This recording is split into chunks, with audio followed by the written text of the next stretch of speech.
The tea was always hot, but that morning the cup was cold. Same tray, same porcelain, same man. But something was off, and I hadn't missed a pattern in 15 years. At 9:01, I checked the bottom of the saucer. At 9:03, I locked my office door. At 9:05, I realized someone inside the consulate was rewriting my codes. And using my name, I was the only cryptographer in Vienna with level 4 clearance, which meant whoever broke the system either had access to my files or to my hands. And the one person I couldn't trace? He was still standing outside my office, smiling, holding the kettle. Before I regret saying any of this, hit that like button. Subscribe if this already feels wrong. And tell me, what city are you watching from? And how do you take your tea? West Berlin, January 1974. The consulate's silence had a schedule. The first time I saw him, I thought he was a temp. Neat shoes, no badge, didn't speak. Just walked in at 9 o'clock with a silver tray and a face I'd never remember if I tried.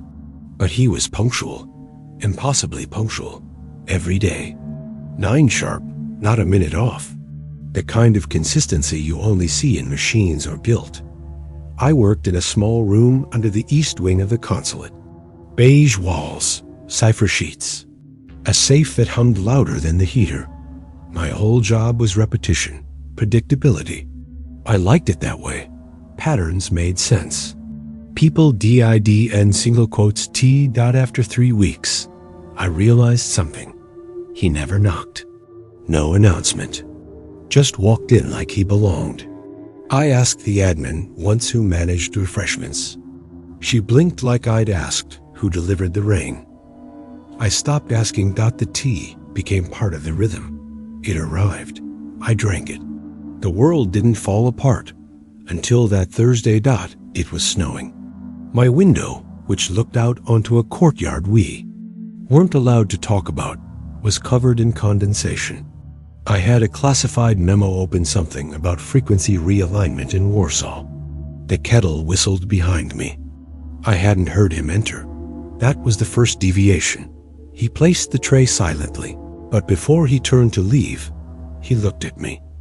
Not long, just enough, like he knew something, like I'd forgotten something. I nodded, out of habit.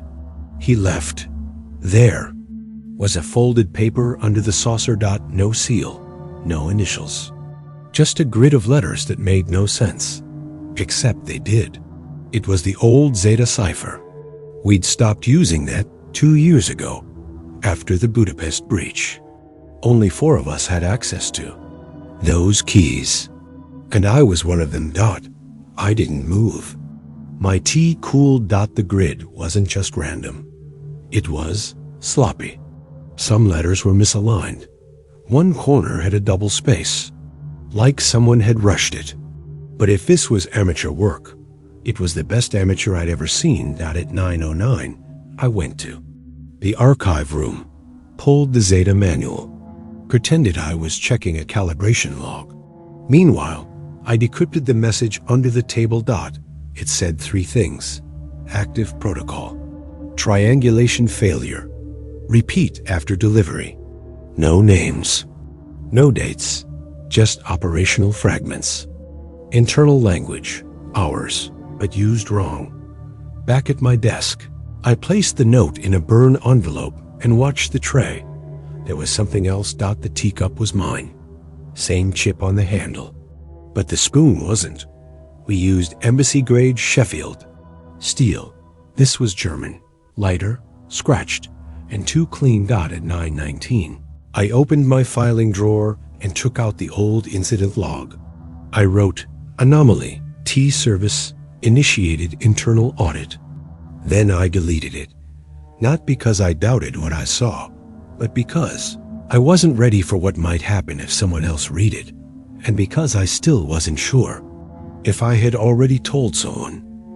I waited 48 hours before pulling the cipher apart again. The message hadn't changed, but my understanding of it had. There were echoes in the phrasing phrases used in internal drills, Nothing that should have appeared in active correspondence. Unless someone wanted me to see it, not as content, but as a test. On Saturday, I went in early. No one saw me enter. The internal logs had been showing minor access discrepancies, all weak milliseconds off, like someone had bypassed the regular authentication process and used a mirrored buffer. Not enough to trigger alarms, but enough to nudge a cryptographer into noticing. I pulled the Zeta protocol logs. I wasn't supposed to, not without a cosigner. But that's the benefit of being the one who designed half the verification system. You learn where it forgets to ask questions. There it was. A repeated signature key, one I'd personally decommissioned the year before. Only 4 people had ever used that variant. One of them was me. 2 were retired. The last one died in 1971. So either the dead had learned to type, or someone had access to the old man's authorization loop. I ran a checksum trace. The trail didn't lead to Moscow, or Warsaw, or Havana. It pointed 4 rooms over, to internal. That's the moment things stopped feeling like a mistake. Back in my office, I scanned every sheet I'd worked on that week. 5 sets of numbers had subtle variances. Bits flipped. Padding misaligned. Like someone had gone in, not to steal information, but to destabilize it, ruin its reliability. 'Cause distrust inside the chain. It's not a leak if no one believes the numbers anymore. It's collapse by doubt. I sat at my desk until my back locked up. Then I checked the security footage. The hallway camera had gaps 4 seconds missing. Same minute the tea usually arrived. And the worst part? The security log said I'd reviewed and signed off the footage that morning. I hadn't, not consciously. But my ID was logged at 7:11. So either I was losing time, or someone was getting very good at pretending to be me. Wanted to confront someone. Anyone. But protocol dictates suspicion equals self-report. And self-reporting without proof? That's suicide. Career-wise. And sometimes literally, I did the only thing that made sense. I turned everything off. No encryption. No clocks, no logs, and I waited, cup of tea in hand, staring at the door, knowing full well that the next move wasn't mine. But in that silence, I realized I wasn't being watched. I was being impersonated. The next Monday, the tea didn't come. At 9 o'clock. I waited. No knock. No silver tray. No footsteps down the hall. By 9:07, I stood in the doorway, pretending to stretch. Nothing. No scent of chamomile. No clink of porcelain.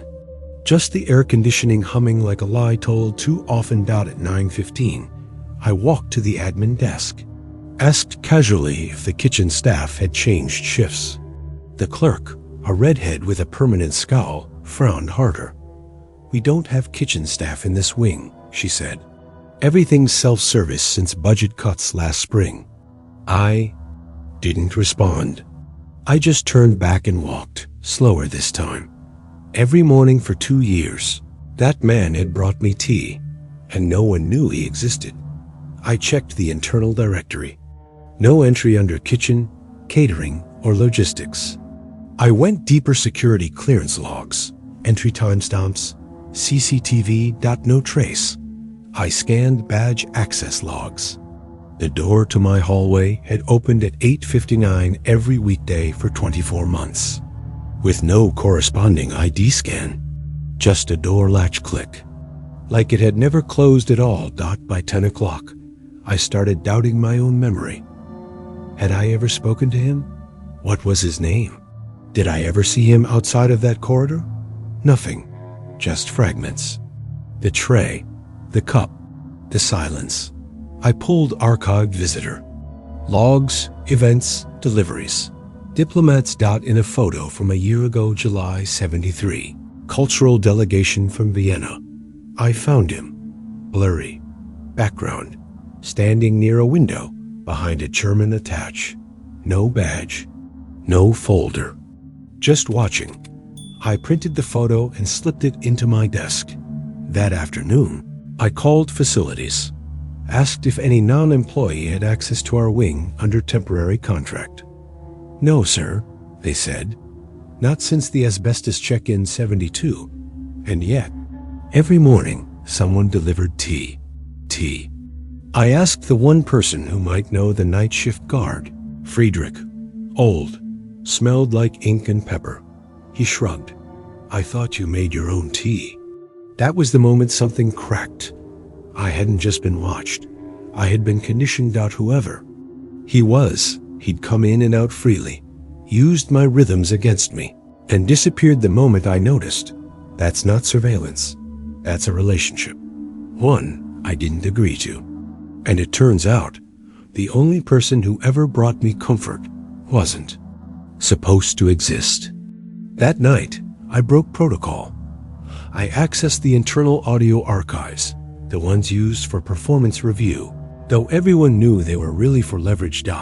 Our office had a passive recording system. It picked up everything.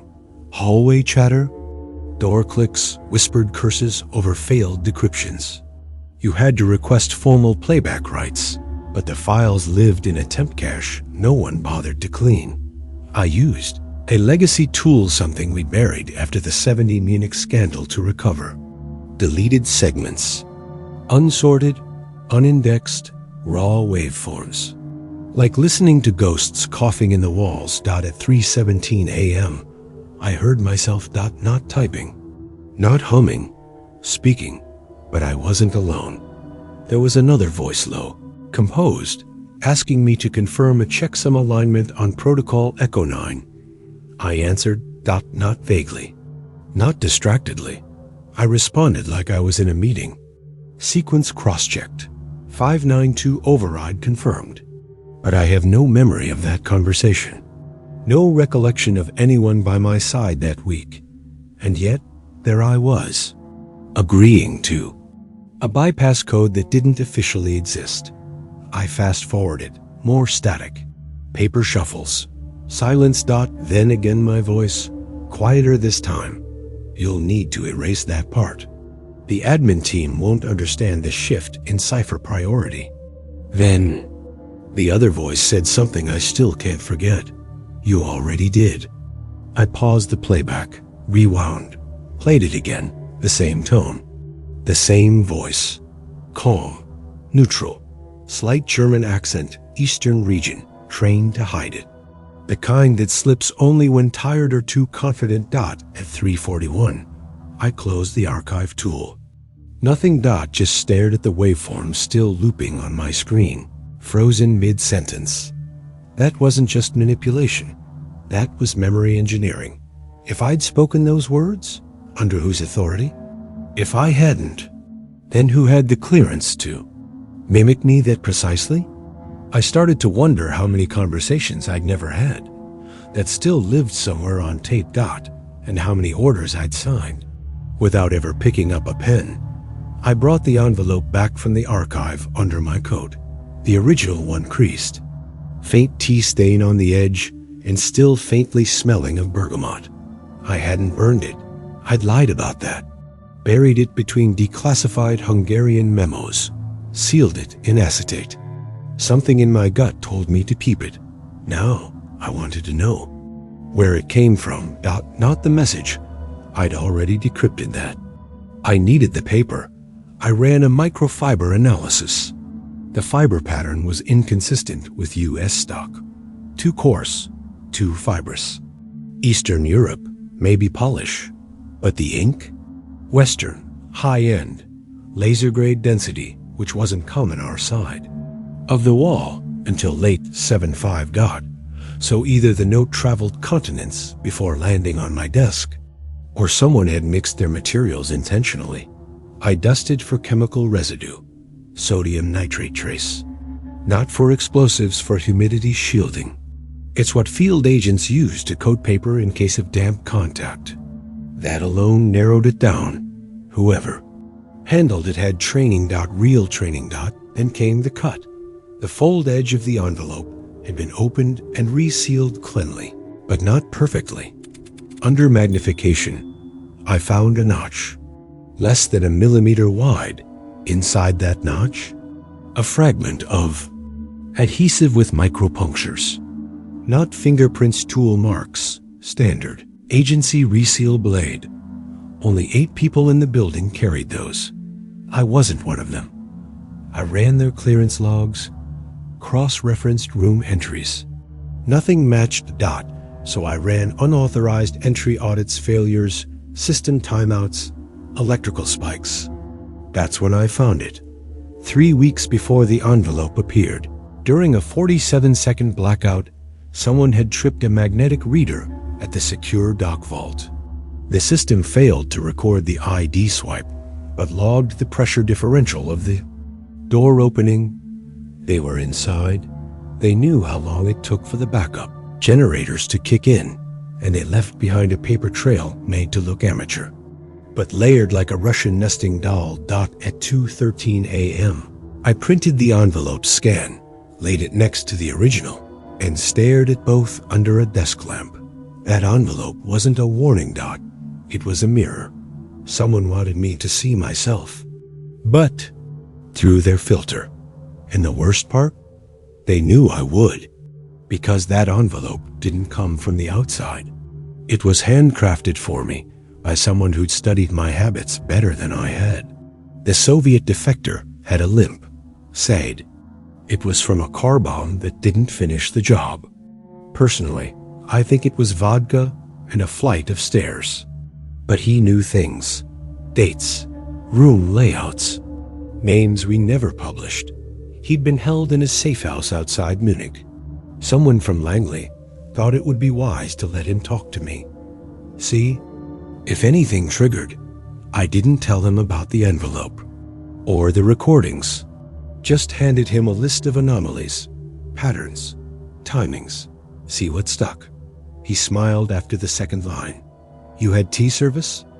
I nodded. He shook his head. Classic. We used to do that in Prague, but only with high-value rooms. You don't send tea unless you're listening to the cup. I felt my stomach turn. And he said something I didn't expect. There was someone in Berlin, operated under civilian cover. No records. Delivered tea. Listened. Sometimes more. More? I asked. Copied. Redirected. Sabotaged. He knew the building better than the architect. Name? He laughed. He didn't need one. We called him the steward. I didn't blink. He described him. Thin, balding, faint scar on the left cheek. Right shoulder slouched like he carried trays too long. That matched. Then came the kicker. He wasn't ours, he said. What do you mean? He trained with us, briefly, and vanished. Some say he turned. Others say he made a deal. With whom? He shrugged. Whoever paid more, or maybe just whoever let him keep serving. I asked how often this steward operated in West Side. Consulates, rarely, he said. Only when the target couldn't be moved. Target. That word hung in the air. You're saying I'm saying, he interrupted, that if he served you tea more than once, you were already compromised. Silence. Just the buzzing of the safe house fluorescence. I left before sunset. Didn't speak on the ride back. That night, I listed everything I'd touched since the first tray arrived and realized I couldn't account for half of it. And that's when I understood I hadn't just been observed. I'd been curated. The archives smelled like glue and dust. Cold room, flickering overheads, a place meant for things people wanted to forget, but couldn't destroy. That's where I went, alone, looking for something impossible, a face that wasn't supposed to exist. I asked for photo logs of staff events, diplomatic visits, internal ceremonies, anything informal. The kind of pictures no one double checks. Box was heavier than I expected. Manila folders, years yellowed, some torn. I flipped through them slowly. Routine, boring, smiles too wide, names I didn't care about until I saw it. A photo from December 72 Christmas reception. High-level personnel only. In the corner, behind the ambassador's wife, blurred but unmistakable, stood the man with the tray. The same posture. Same haircut. That same slouched shoulder dot. No name on the back. No mention in the guest list. I scanned the image. Enhanced it. Cross dash referenced with KGB personnel files. Some declassified, most guesswork. Then I found him. Not in the CIA files. In an old Stasi manifest leaked after the wall fell. Agent codename, Sova. Status, presumed dead, 1972, Leipzig safe house explosion. No body recovered. But there he was alive, smiling in my consulate, 2 years after. His alleged death. I pulled up more files. Internal bulletins. Duty rosters. The week he first appeared with the T, there'd been a diplomatic reshuffle. 3 staffers rotated out. No one thought it odd. But one of them signed in under a badge that was never decommissioned. That badge? It was mine. Cloned. Assigned temporarily to a classified courier role. The authorization had my initials. Not my signature. They had used me as the shell. The steward wasn't just a ghost. He was a placeholder, and I had been the ink they wrote his story with. I closed the folder, hands shaking. Beneath the final photo, someone had scribbled a note in faded pencil. Some ghosts serve more than tea. And in that moment, I realized Berlin never forgets. It just waits for you to remember. The breach in Warsaw hit us like a backdraft, silent, then violent. Files gone. Contacts compromised. A courier vanished mid-transit. Nobody claimed responsibility, but everyone looked at Moscow. Standard blame game. But when the audit reports came in, all signs pointed somewhere closer. My office. Someone had used my credentials to authorize a document. Pull from the Warsaw Channel buffer 3 days before the leak. Full transfer. Logged. Timestamped. Approved. By me. Only I hadn't been in the building that day. I was home. Fever, flu, nothing dramatic, but off-grid. Yet the access trail was pristine. Not forged. Not faked. Perfect. That single quotes S when I understood this wasn't infiltration. It was impersonation at a structural level. Whoever was behind it didn't just break in. They became me. The logs had my cadence, my terminal commands, even my typo habits. I once wrote protocol in a rush. That same typo appeared in a Warsaw approval string. It wasn't just my clearance they had. It was my rhythm. I dug through my old access reports. All the small anomalies I'd ignored. The tea tray arriving before I sat down. The way certain memos had been filed in my style, even when I didn't touch them. The phantom door clicks at night. This wasn't identity theft. This was identity rehearsal. Someone had studied me down to the pause between keystrokes. I checked. The building's biometric audit logs, fingerprint entries, retinal scans. All valid. All mine. Except I'd never enrolled for retina. The image they used matched me, but only mostly. One pixel layer was slightly off-center. A duplication artifact. Synthetic reconstruction. An avatar. They built a version of me and run it. Alongside the real thing, I don't know for how long. Maybe months. Maybe longer. It wasn't paranoia anymore. It was logistics. I printed the logs, highlighted discrepancies, brought them to internal security. They reviewed them for 3 hours and told me there was no breach, that everything checked out. They weren't lying. That was the scariest part. Everything did check out, which meant either they were complicit or I was already out of the equation. I started sleeping in my office. Didn't trust the kettle. Didn't trust the locks. Didn't trust the man in the mirror. I stopped using the system. No terminals. No logs. Just a pencil, a ruler, and an empty wall in the back of the archive. I started sketching, not blueprints or timelines, just fragment states, room numbers, face angles from security photos, tray delivery times, badge anomalies, no labels. Just a network of arrows, like blood vessels across concrete. Every line led to someone, but none of them pointed to the T server, until I drew the negative space, the gaps, the silences, the untouched folders, the rooms that were always bypassed, the doors that never recorded entry, but always locked from the inside. And in the middle of that emptiness, I found a name that it didn't belong in any personnel file. It wasn't listed on any operation, but it appeared once in a footer of a corrupted transcript from 2 years back. A name used only in cipher shadow exchanges. A code embedded in a draft that never went out. Schaefer. No first name. No rank. No department. Just a trace. I checked every archive that mentioned Schaefer. One memo. A phrase buried in the margin. Route confirmed via Schaefer. Clean access expected. The memo dealt with a Moscow asset exfil that failed hard. 3 agents. Lost. Route compromised. Final report redacted, but someone had signed off on the corridor. Someone internal.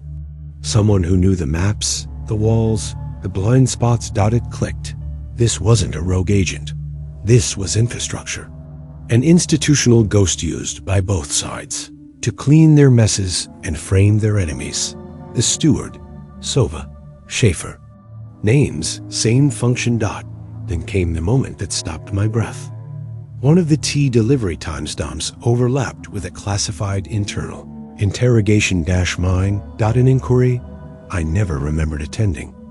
But in the footage, there I was, sitting, responding. Calm, precise. And across from me, half hidden behind the glare of the surveillance glass, a man pouring tea. It wasn't a server. It was me. Or something wearing me. And when I stepped back to look at the wall, I realized this wasn't about codes or tea. It was about a system designed to forget who started it. They found him in a cafe on the eastern side. No resistance, no panic. Just a smile that said he knew exactly how this would end. We were running a passive trace. Radio intercepts on old diplomat frequencies. A signal bounced twice from Kreuzberg to Prenzlauer Berg. Dead pattern, except for a 7-digit sequence tagged to our building. Embedded in static. We triangulated. Cafe Lona. Tuesday morning. Cold. Quiet. I walked in first.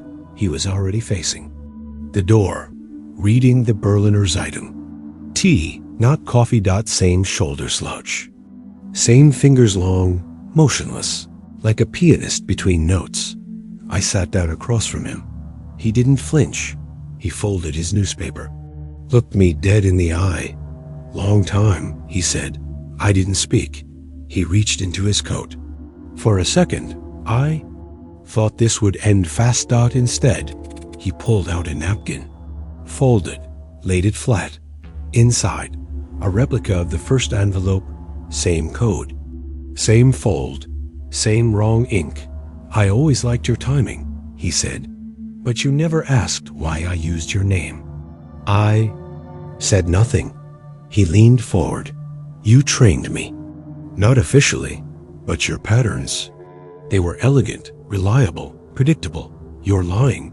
Am I? He smiled wider. I couldn't have done it without you. My fist clenched. My mind raced. He leaned back. That's the tragedy. You were never the target. You were the axis.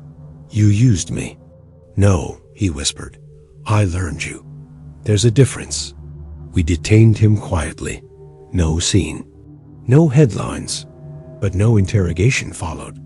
Higher clearance took over. I never saw him again. I wasn't thanked. Just asked to sign a report. I didn't write. I left the room with the napkin in my coat. It smelled faintly of tea. A letter didn't say fired.